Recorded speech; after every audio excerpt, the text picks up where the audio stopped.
I'm Nick Powell, City and State's opinion editor. Joining me on today's edition of City and State TV are Alexis Grenell, a columnist for City and State magazine and political consultant, and Assemblywoman Nily Rozic. She represents parts of Queens, including Bayside, Fresh Meadows, and Oakland Gardens. Did I get that right? Nice.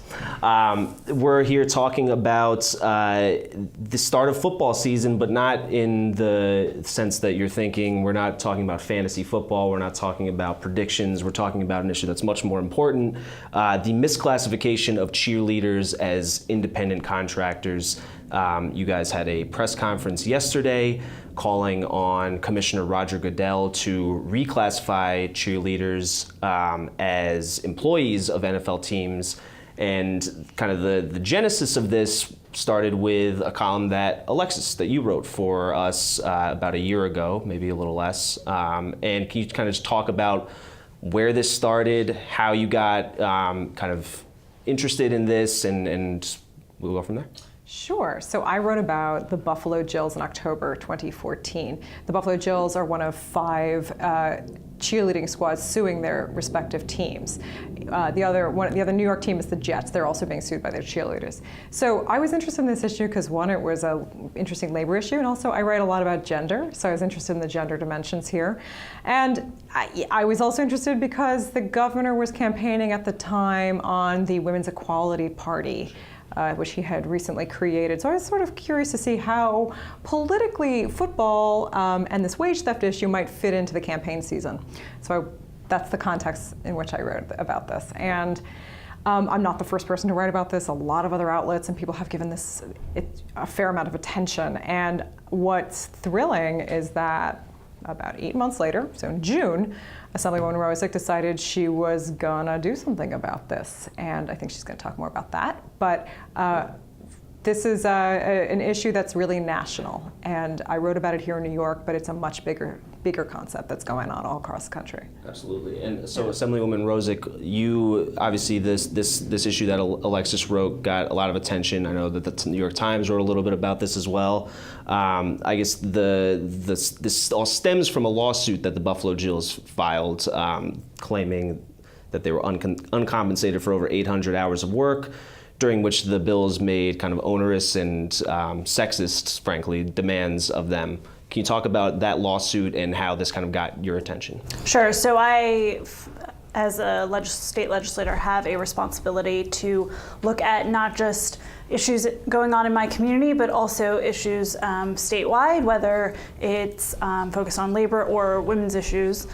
So this definitely piqued my interest. I introduced a bill in June with Senator Diane Savino that reclassifies cheerleaders from independent contractors to employees, because what we have seen, not just in the Jills lawsuit, but across the country, whether it's wage theft or not being paid minimum wage or not having access to workers' compensation, cheerleaders deserve fair wages, and they deserve to have wages that they're entitled to by state law. So our bill directly addresses that. And the truth of the matter is, we really feel strongly that we'll do it through legislation, but we shouldn't have to, right? The NFL should step up their game and pay their cheerleaders. And we'd be remiss to mention, obviously, that the NFL is a multi-billion-dollar industry. Not-for-profit. Not-for-profit as well, believe it or not.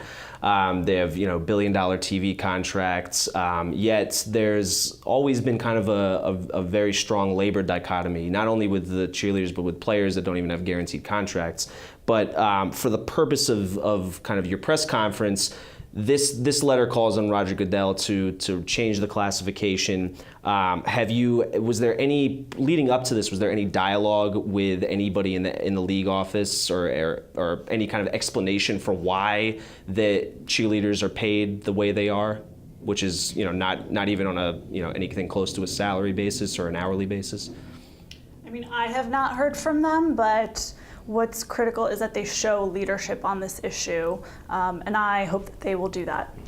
The NFL to date has been pretty explicit in that they have nothing to do with this. So Roger Goodell, when asked on numerous occasions about cheerleaders, has said, well, this is a team issue, doesn't involve me. And so they've really separated themselves, or attempted to.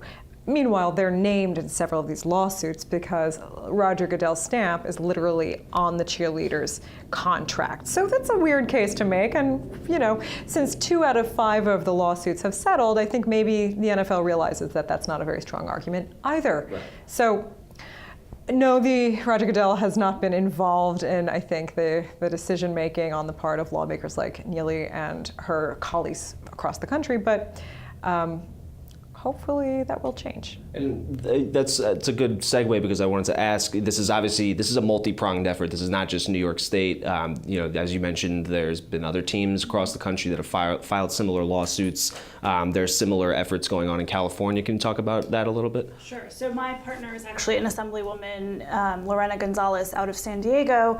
She passed into law very similar legislation that requires fair wages, minimum wage for cheerleaders in California.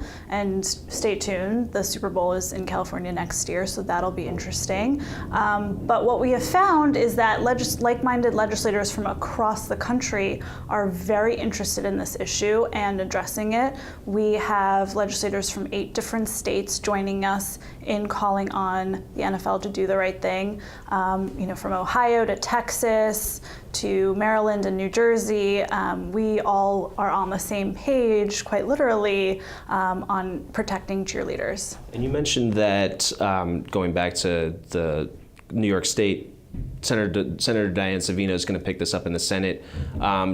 Have you had any other dialogue with your colleagues in the Assembly or in the Senate about this getting traction next session? Do you think there's going to be a lot of support? Has the governor's office made any mention of this or shown any interest in this issue in particular, given the Women's Equality Party stuff that Alexis mentioned? Yeah, we know that there's quite a lot of interest in women's equality and fair pay for women. I have been racking up support in the Assembly and a growing list of co-sponsors on my bill, and I'm really hopeful that next year we'll get it done in New York. And Alexis, in other sports leagues, I know the NBA has cheerleaders and dancers also.